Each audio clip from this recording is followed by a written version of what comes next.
কি ব্যাপার বাতাস ভাই, আজ এত তুমি সাত সকালে চলে আসলে? তো সকাল সকাল গাড়ি মারাতে চলে আসলো। আরে বড়া বাতাস ভাই, তুমি কাজ ফায়ার হয়ে আছো নাকি সাত সকালে? তোমার একটা মালাই মেরে চা দিয়ে দেখবো মাথাটা ঠান্ডা হয়ে যাবে বাড়া। বেশি বাড়া বাড়া করো না, এটা ভদ্র পাড়া। মালাই চা খায় মাথা ঠান্ডা, পকেটে টাকা নাই মাল খাওয়া। তো বাবু কাছে দাও রে। কেন রে? ও আমার কাছে 150টা ধার লেছে, আজ পর্যন্ত দেওয়ার কোনো নামই নাই।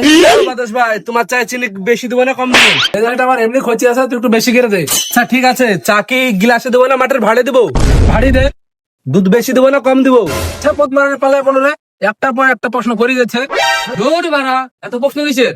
একটার পর একটা পর প্রশ্ন করছো, দেখতে পাচ্ছ মাথাটা গরম, এখন 3 কাপ চা দিয়ে দাও না। আচ্ছা ঠিক আছে, লিকারটা কড়া করে দেবো না একটু কম দিব? মদন, তুমি খাবে এবার তো? বাকি ফিল্টার করে দেবো না ফিল্টার বাদেই দেবো? দেখুন, তুই একটা পাঁচা চল দিলে চায়ে, তাহলে আরো টেস্টি হবে। কাছে না, হ্যাঁ চা খাবো না, চল। Bye, guys.